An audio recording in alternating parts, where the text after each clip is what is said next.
The spark of defiance. First contact turns deadly.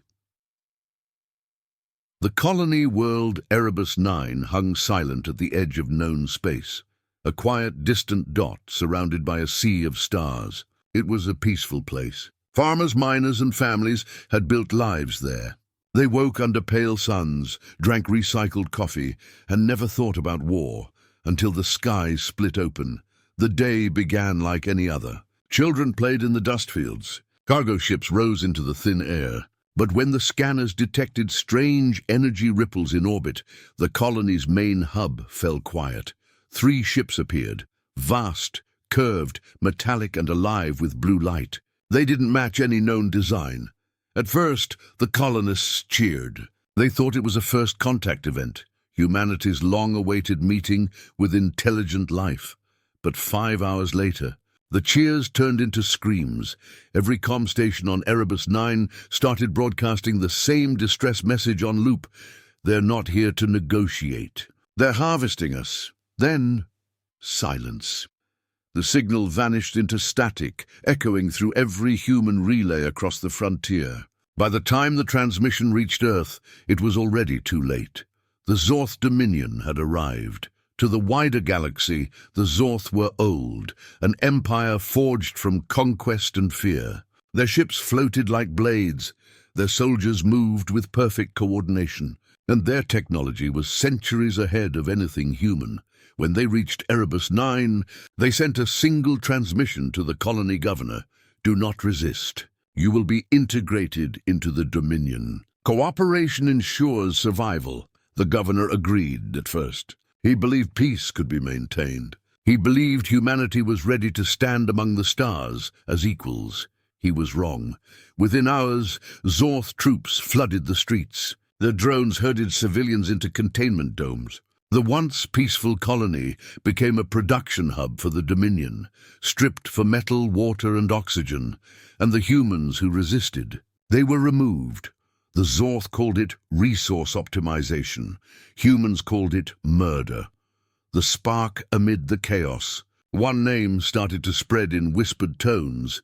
Captain Mara Kessler. She was a former fleet officer, reassigned to security on Erebus 9 after a disciplinary strike. Her team of 20 soldiers became the only organized human resistance left on the planet. When the Dominion Command began rounding up survivors, Kessler vanished into the underground tunnels beneath the colony's industrial core. Her voice crackled across shortwave radios in the ruins. This is Captain Kessler. Erebus isn't done yet. In the shadows of burning cities, she rallied engineers, miners, and ex-fleet techs. They scavenged weapons, hacked into abandoned defense grids, and studied the Zorth patrol routes. The first strike was small, a single drone patrol destroyed in an ambush. But it sent a message. Humanity wasn't broken. The second strike hit harder. A Zorth supply transport went missing. No wreckage, no survivors. Only a human banner found floating in orbit. It read, "You should have stayed in your own galaxy." The Dominion's response, the Zorth Overseer on Erebus 9, a towering being named Karath, grew impatient. To him, humans were weak, emotional, and fragile, barely worth the energy to conquer. But these attacks, they irritated him. He ordered orbital strikes on the industrial sectors, vaporizing entire city blocks to set an example. Yet even as ash covered the planet, human resistance signals kept flickering through the static. One Dominion officer warned him, "Sir, these humans, they don't follow the rules of surrender." Karath laughed. "Then we will teach them new ones." The last broadcast far, above Erebus 9, a single human recon ship, the Andromeda's Echo, orbited in silence. Its crew had been ordered to stay hidden and record everything. They watched as the Dominion stripped their colony bare. When the last surviving human city fell, the Andromeda's Echo broke radio silence. They sent one final encrypted transmission toward Earth's deep relay network. It contained images of the invasion, the names of the fallen, and a message from Captain Kessler herself. "We are outnumbered, outgunned, but we are not done. If this reaches Earth, tell them Erebus fights on. We will not go quietly." The Dominion detected the signal and fired on the ship. The Andromeda's echo vanished in a storm of plasma fire, but its message escaped, a burst of light traveling faster than any hope. Weeks later, deep in the dark of human space, a communications officer on a listening post picked up a faint, broken signal. He replayed it several times before realizing what it was, a fragment of the Erebus 9 transmission. And then, through the distortion, a new voice joined it, calm, confident, human. "This is Earth Command. Transmission received. Tell them.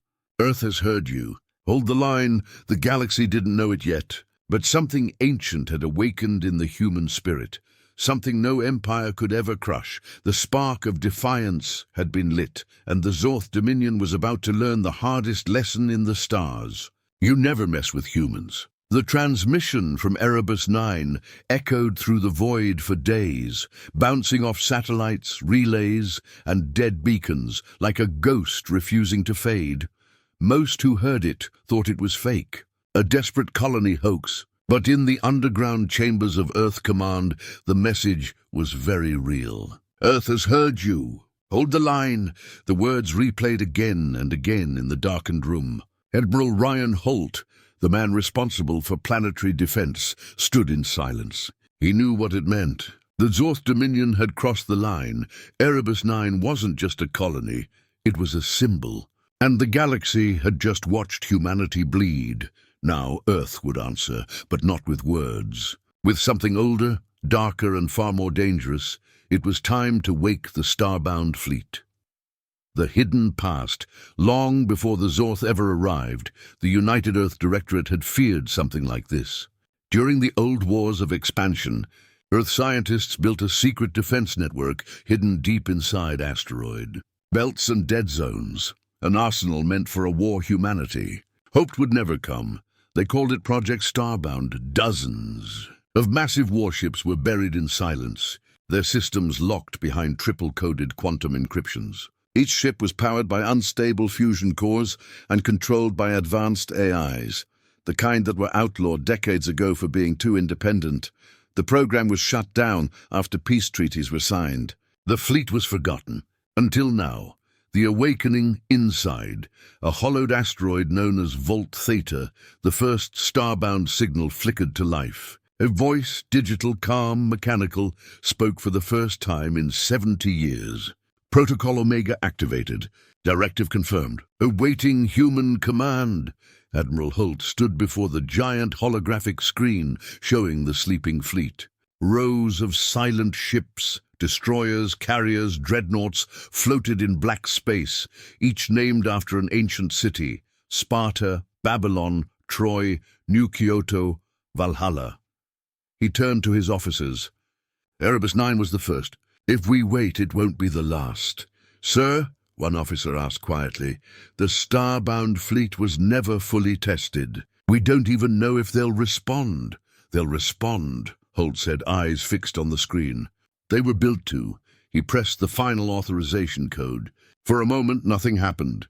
Then, one by one, the ship lights came alive, like stars awakening from a long, cold sleep. The Zorth's arrogance, meanwhile, across the sector.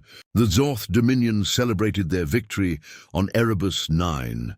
Overseer Karath had reported total human subjugation to the Dominion Council.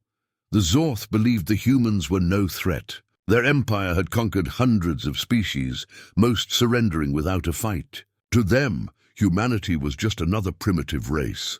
But deep within the Dominion archives, one alien historian whispered a warning. The Terrans adapt. They remember pain. Empires that break them do not last. The Zorth dismissed it. They didn't believe in human myths. They should have. The missing Patrol 3 Zorth. Scout ships were assigned to patrol the border systems near Earth. They reported strange power signatures, faint but structured, as if something ancient was stirring in the void. Then, one by one, their signals went dark. No distress call, no explosion, just silence. When a Dominion retrieval vessel arrived, it found only debris, and a single fragment of metal floating among the wreckage. Human letters burned into the side read, "Project Starbound." The Zorth commander didn't understand what it meant, but he could feel it. Something had changed. Humanity's answer on Earth, the fleet was fully online. Thousands of officers and soldiers were recalled from retirement, pulled from colonies and sworn to silence. They trained in secret, their faces hidden behind encrypted call signs. Captain Mara Kessler's name flashed across the briefing logs. Her last known transmission now served as the rallying cry for the fleet. Even though Erebus 9 was gone, her message spread like fire across the human networks. "We will not go quietly." The phrase became a code. Starbound officers painted it on their ships. Pilots whispered it before takeoff, and when the fleet's engines roared for the first time in 70 years, Earth trembled. The first launch, the flagship UED Valhalla, led the armada into the void. Its AI, designation AIvsHuman, scanned its systems with cold precision. "All units active. Awaiting mission parameters," Admiral Holt gave the order. "Course set for Erebus 9. Retrieve survivors if possible. Confirm Dominion presence. And if engaged," he paused, "make them remember who we are." The human fleet vanished into faster-than-light jump, leaving only the echo of thunder in the upper atmosphere. The return message hours later, the Dominion's forward outpost near the Erebus system detected strange FTL wakes. At first, they assumed it was civilian traffic. Then sensors began screaming warnings. Hundreds of human signatures appeared, ships that weren't supposed to exist. Their weapons glowed with unfamiliar energy. And from the lead vessel, an open broadcast played across every Dominion channel. A voice, human, cold, resolute, spoke 3 words that froze the entire Zorth fleet. Transmission acknowledged. "Erebus, hold the line." Moments later, the Valhalla fired. The Zorth Dominion had never seen a human weapon of that scale before. The blast tore through their carrier like a blade through glass, silent, bright, unstoppable. And as the wreckage fell into the planet's shadow, one truth became clear across the galaxy. Humanity had woken up. Across the stars, the Zorth Council watched the recordings in disbelief. The humans had somehow reactivated their ancient fleets, mobilized in weeks. And struck with precision the Dominion didn't think possible. One counselor whispered, voice trembling, "They were supposed to be primitive." Another replied, eyes fixed on the burning wrecks, "Then tell me, why do I hear echoes of war?" The camera pans to the vastness of space. Hundreds of human ships hover in the dark, their lights flickering like embers. The narrator's voice closes the episode. They thought the humans were fragile. They mistook silence for fear. But in that silence, the hidden fleet awoke. In the silent orbit of Erebus 9, wreckage drifted like snow. Twisted metal, shattered hulls, and frozen alien bodies floated among the stars, the remains of the Zorth patrol fleet. For the first time in centuries, the Dominion had lost a battle. But what frightened them most wasn't the destruction. It was how it happened. A single human ship, UED Vanguard 1, had emerged from nowhere. It was small, outdated, and outnumbered 10-1. Yet within minutes, the Zorth war carrier was gone, cut apart by weapons no Dominion scientist could explain. The human broadcast that followed was short and cold. "Erebus stands. Tell your masters, humanity remembers." Then silence, the rising fear across Zorth space. The story spread faster than light. Rumors of a human counterattack flooded Dominion channels. Commanders dismissed them as propaganda until the wreckage reports came in. The Zorth Emperor himself, seated on his throne of obsidian, demanded answers. How could a species they'd enslaved on dozens of worlds fight back with such precision? His advisors stammered, "They have rediscovered something, Majesty. Old weapons, older ships. We believe they call it the Starbound Fleet." The Emperor's voice was like stone grinding against metal. "Then we will erase it," but it was already too late. The humans were no longer running. They were coming. The mission begins on board the Vanguard 1. Captain Mara Kessler stood before a cracked display screen showing the orbital wreckage. The ship's hull was scarred, its engines near collapse, but the crew's morale burned like fire. Kessler's voice echoed across the intercom. "We may be small, we may be wounded, but the Zorth think they've broken us. Let's prove them wrong." Her crew answered with a single word: "Starbound." The Vanguard 1 had been the first ship to reach Erebus after the fleet's awakening. Their mission was simple: rescue survivors, gather intel, and show the enemy that humanity was not afraid to fight. But Kessler knew what the others didn't. This was a one-way trip. The ship carried an experimental graviton destabilizer, a weapon so unstable it could destroy both sides. If the Zorth fleet found them first, she would have to make an impossible choice: use it or die trying. First contact, again. When the Zorth reinforcements arrived, they didn't come quietly. A formation of 5 war cruisers descended from orbit, surrounding the human ship like wolves circling a wounded prey. Over the open channel, a Zorth commander's voice boomed: "Human vessel, you are outnumbered. Power down your engines and prepare for reclamation." Kessler smiled faintly. "Reclamation," she said. "That's one word for it." She muted the channel. "Weapons online. Evasive pattern Delta 3. Let's remind them why they should have stayed away." The Vanguard 1 dived straight into the enemy formation. Zorth cannons lit up the dark, sending beams of plasma across space. But the human ship moved unpredictably, rolling and twisting in impossible maneuvers. Inside, the crew fought to keep control as alarms screamed. Their shields flickered, power cells drained, but they kept firing. Railguns, micro-torpedoes, and plasma bursts hitting weak points the AI had mapped seconds earlier. The cost of mercy. Kessler could see the Zorth flagship looming on the display, massive, angular, a fortress in the void. Its weapons were charging, ready to end the battle with one strike. She whispered, "Activate the destabilizer." The engineer hesitated. "Captain, that weapon will collapse our reactor." "We'll go down with them," Kessler nodded. "We knew the cost when we signed up." Then in a softer voice, "But make sure they remember this day." The weapon charged, a growing pulse of blue light filling the ship. Zorth sensors began screaming warnings. Unknown energy spikes, gravitational distortions. The alien commander shouted, "They wouldn't dare!" They did. The Vanguard 1 released the destabilizer at point-blank range. The blast tore through the flagship's shields, bending space itself. Both ships vanished in the blinding flare, light swallowing light. When the explosion cleared, there was nothing left but silence. Aftermath: a Dominion scout ship arrived hours later. All it found was debris, drifting shards of alien alloy, and fragments of human armor. No life signs, no survivors, but something strange remained, a small, repeating beacon among the wreckage. The message was only 3 words, looping endlessly through static: "Erebus still fights." The scout ship relayed it back to the Zorth High Command. They tried to jam it, erase it, bury it, but the signal had already spread across every Dominion relay.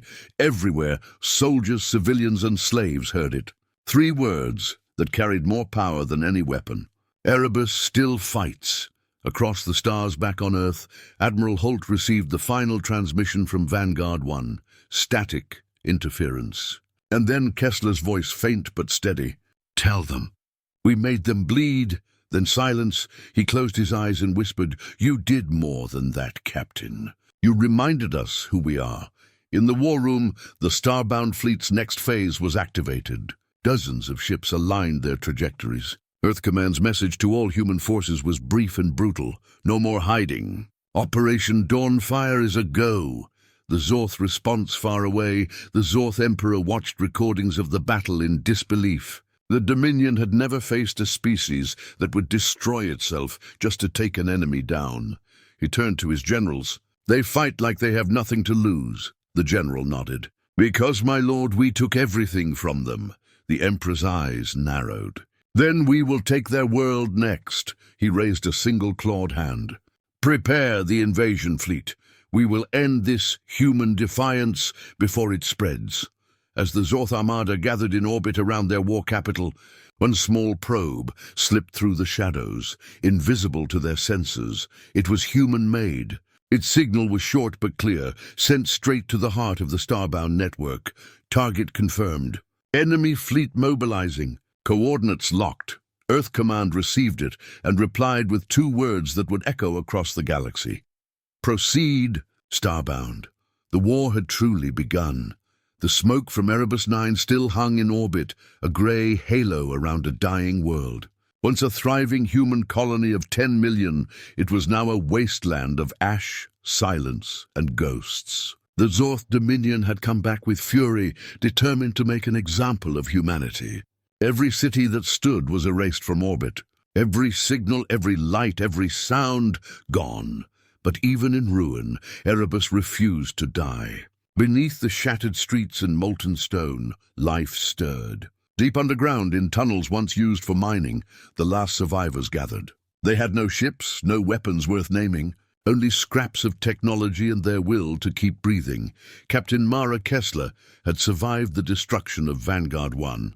The ship was gone, her crew mostly dead, but she had escaped in a damaged pod that crashed in the frozen north. Weeks later, scavengers from the underground found her, half-frozen, still clutching her broken sidearm. She should have been dead. Instead, she woke up angry.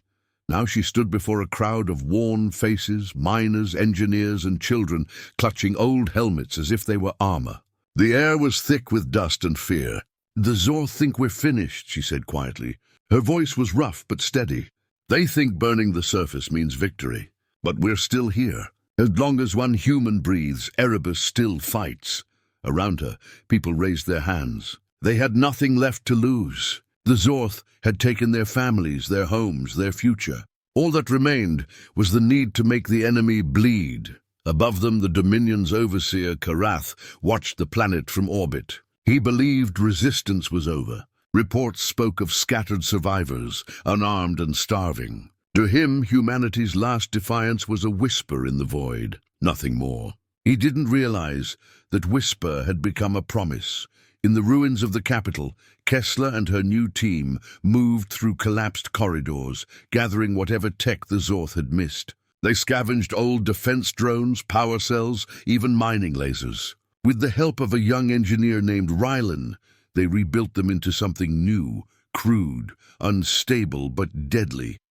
Rylan showed her a makeshift launcher made from a broken power conduit. "It might only fire once," he said, "but it'll melt their armor." Kessler smiled. "Once is enough." When the next Zorth patrol entered the ruins, they didn't find frightened refugees. They found traps, explosions, and humans who struck from the shadows like ghosts. The underground tunnels became a labyrinth of death.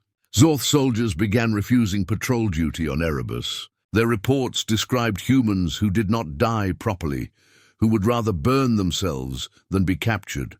Karath ordered a full planetary purge. Drones filled the skies, scanning every crater, every canyon, every signal. Cities were leveled again. Even the ashes were bombed. Yet still, signals kept appearing. 3 words, always the same. Erebus still fights. Far across the stars, Earth Command intercepted those same transmissions. Admiral Holt stood over the flickering data feed. "She's alive," he whispered. Kessler survived. The room went quiet. Around him, officers who had thought Erebus lost suddenly had hope. "If they can hold out," Holt said, "then so can we." He turned to his aide. "Prepare the next wave." The fleet moves in 3 days. Back on Erebus, Kessler's people were running out of time. Their tunnels were collapsing. Supplies were almost gone. They could hear the rumble of bombardments growing closer. Each blast shook the walls like thunder. "They're digging us out," Rylan said. "We can't stay here." Kessler looked at the old colony maps. One route remained, the ancient sub-level tunnels leading to the alien ruins, discovered months before the invasion. No one had dared go that deep. The last expedition never returned. But now it was their only chance. They gathered what they could and went down. The air grew colder. Strange markings glowed faintly on the walls. Symbols older than the Zorth, older than humanity. The deeper they went, the more the tunnels began to hum with energy. At the lowest chamber, they found a massive structure, a ring of black stone humming with light. Rylan ran his scanner over it. "This isn't Zorth tech," he said. It's something else. Kessler stepped forward. A hand brushed the surface. For a moment the air shimmered and a voice spoke, soft, ancient and unmistakably human. You were not meant to die here. The voice came from nowhere and everywhere at once. The ring pulsed brighter, casting blue light across the chamber. Ryland fell to his knees, eyes wide. Captain, this thing's alive. Before they could respond, the ground shook. Explosions echoed from above. The Zorth had found them. Dust rained down. Kessler looked at the ring, then at her people. If this thing has power, we use it, she said. We've got one chance. The alien device began to hum louder. Symbols lit up in sequence, like stars being born. Energy filled the air, crackling against the stone. Kessler shouted over the noise, "What's it doing?"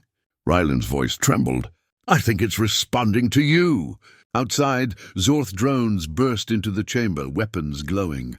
They opened fire, and the energy ring exploded with light. The humans vanished in a blinding pulse that tore through the tunnels, leaving nothing behind but scorched rock and silence.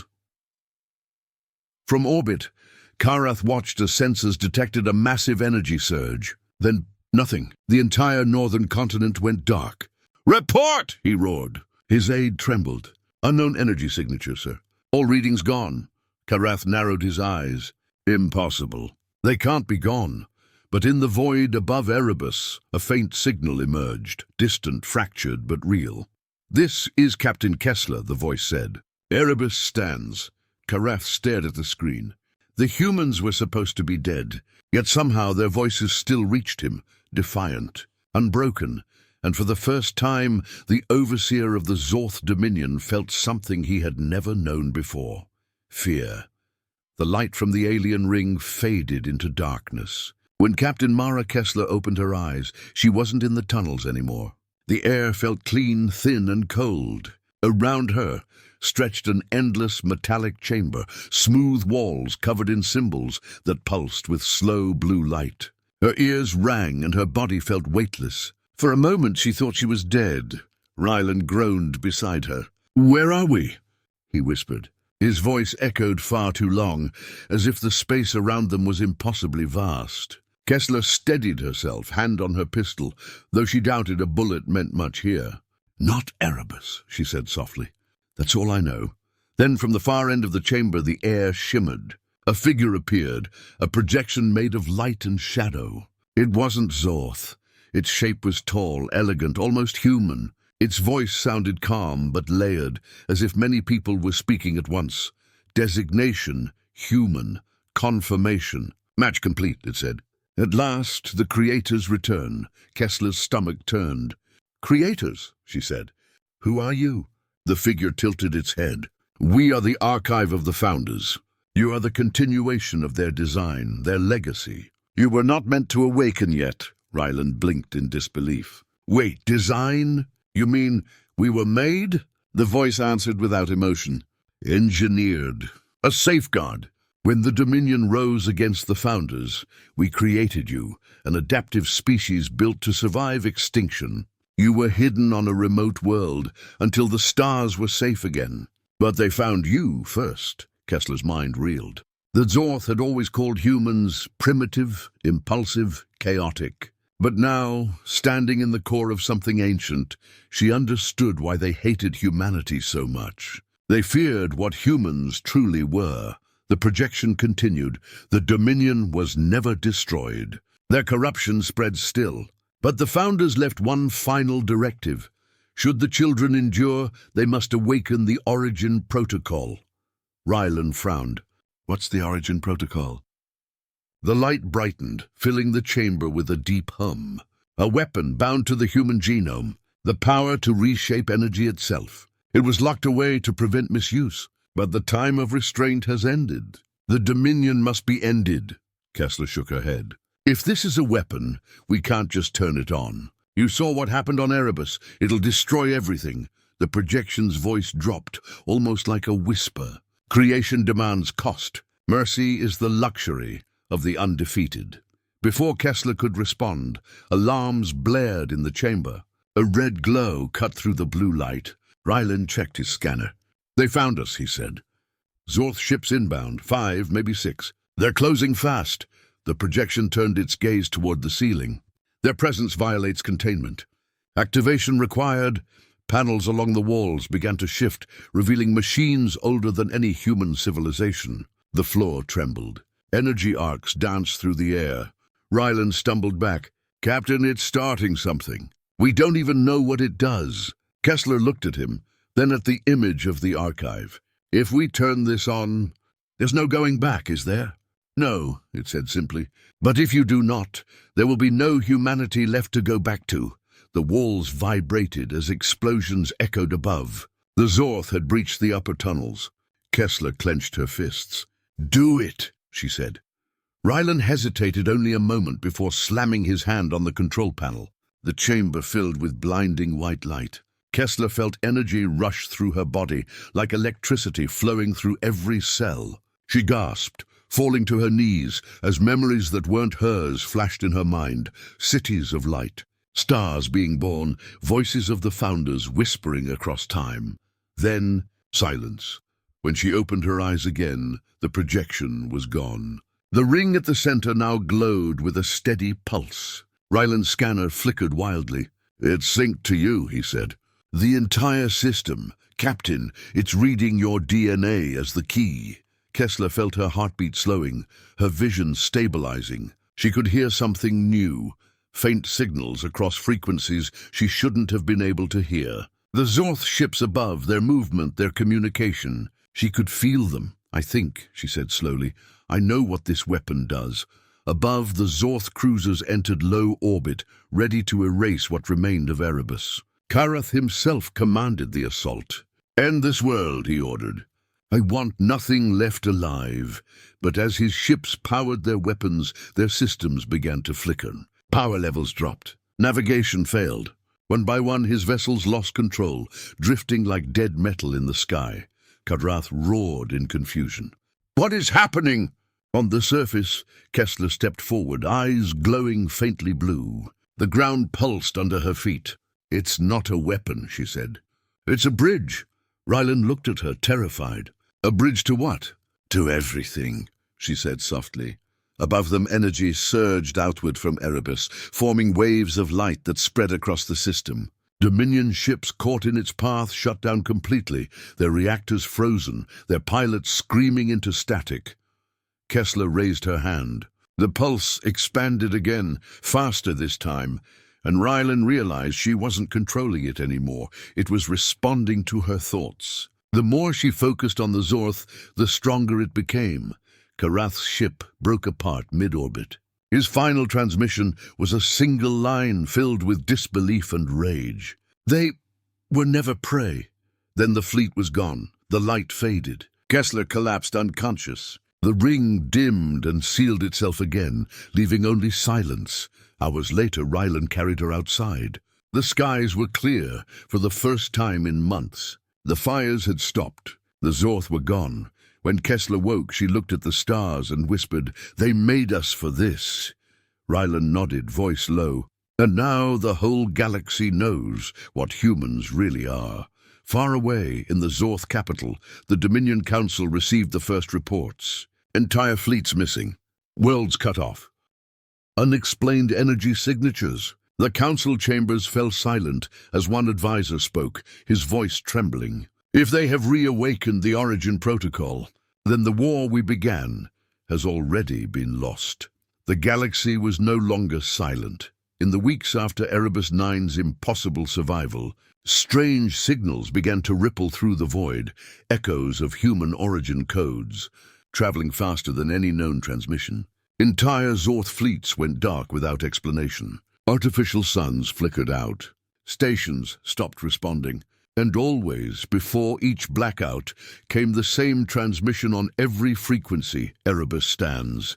Across human space, that phrase became a rallying cry. People whispered it in the streets, painted it on ships, shouted it before battles. What had been despair now turned into fury, into unity.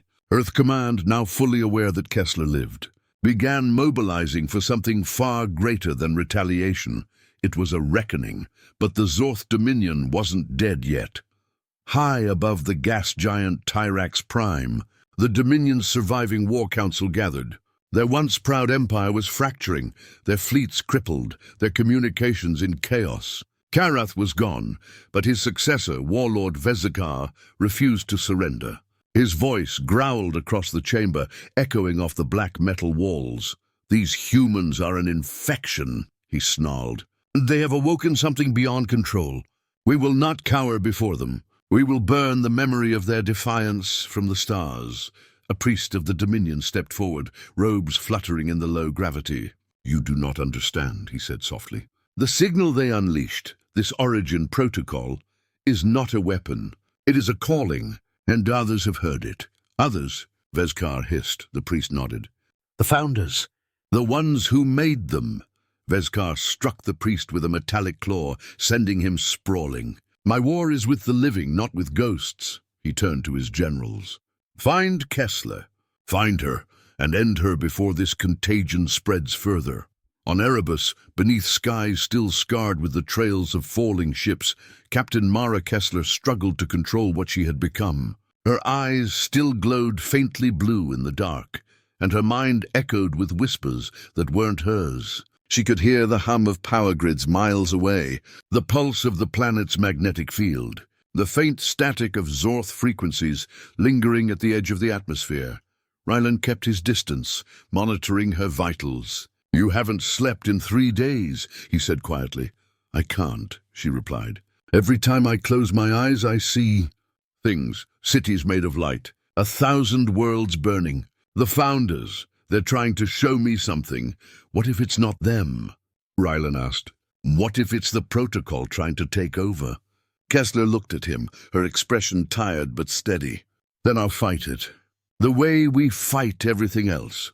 Outside, the resistance on Erebus had grown. Survivors from across the planet emerged from hiding, building camps around the ancient ring site. Makeshift landing pads filled with salvaged ships. Engineers worked day and night to restore communications. Humanity's flag rose again, stitched from the torn fabric of Zorth banners. Then came the warning. A relay satellite captured a transmission, encrypted, faint, but unmistakable. Rylan replayed it in the command tent. The distorted voice of a Zorth officer came through. "Task force inbound. 12 ships. Dominion flagship leading. Target Erebus. Objective, capture human anomaly alive." Kessler's blood ran cold. "They're coming for me." Rylan nodded grimly. "They'll hit us in less than 12 hours. The survivors prepared for war. Every turret, every drone, every scavenged weapon was armed." Kessler stood on the surface, watching the horizon burn as the first streaks of incoming ships broke through the clouds. Her people waited in silence. "They think we're still broken," she said softly. "They think Erebus will fall again." She raised her hand, and the ground beneath her feet vibrated with energy. The ancient ring pulsed once more, answering her call. "Let's prove them wrong." The Zorth fleet descended like a storm. Beams of plasma rained down, turning mountains to molten glass. Human defenses fired back, filling the sky with streaks of light. For every human fighter that fell, another rose. In the chaos, Kessler moved like a force of nature. She didn't need a command console anymore. She could feel the battlefield. Every drone, every turret, every enemy ship connected to her through a web of energy that pulsed across space. When she raised her hand, Zorth fighters exploded mid-air, their systems crushed under invisible pressure. Rylan watched in awe. "She's not fighting them," he whispered. "She's rewriting them." The Dominion flagship broke through the atmosphere, a monstrous vessel, black and spiked like a predator. Warlord Vezkar stood on the bridge, staring down at the surface. "There you are, human," he growled. "Let's see how long your defiance lasts." He unleashed a barrage of anti-orbital fire. The ground cracked. Shockwaves flattened everything for miles. The ring structure began to collapse. Kessler fell to her knees, blood on her lips. The energy burned through her veins like fire. "I can't hold it," she gasped. Rylan ran to her, grabbing her arm. "Then let it go." "We've done enough." But she shook her head. If I stop, they'll wipe us out again. No more running, Rylan, not this time. She reached out with her mind, past the planet, past the fleet, into the void itself. The stars flickered. Time seemed to slow, and somewhere far away, something ancient answered. The clouds above Erebus split open as a massive shape emerged, an enormous construct of black and silver, older than any known civilization. It wasn't Zorth. It wasn't human. It was Founder Vezkar stared at his screens in disbelief. "What is that?" Kessler's voice echoed in his mind, calm and terrifying. Judgment. The Founder construct activated, releasing a pulse of pure energy that tore through the Zorth fleet like paper. Ships shattered. Engines imploded. The flagship broke apart in a burst of light. Vezkar's last words were a whisper of fear. "They've become gods." When the battle ended, the skies cleared. Erebus was still standing. But so was something new. The Founder construct hovered in orbit, silent but watching. Kessler stood among the ruins, her skin glowing faintly, her voice distant. "They didn't come to destroy," she murmured. "They came to awaken." Rylan looked at her, both terrified and awed. "Awaken what?" She turned to the stars. "Humanity's true purpose." The night after the battle was the first true silence Erebus had known in months. No bombardments, no screams, no fire in the sky. Only wind and starlight, soft and endless. But for Captain Mara Kessler, peace did not feel like victory. She stood alone on the ridge, overlooking the crater where the ancient ring once pulsed. It was gone now, absorbed, melted into the soil by the last surge of energy. Yet she could still feel it beneath her feet, humming faintly, like a heartbeat deep inside the planet. Rylan joined her quietly, still limping from the battle. "You should rest," he said. "You've done enough for 10 lifetimes." She didn't answer at first. Her gaze was fixed on the stars. "They're moving," she said. Rylan frowned. "Who? The Founders?" she whispered. "They're not just watching anymore." Above them, the massive Founder construct, dormant since the battle, suddenly shifted.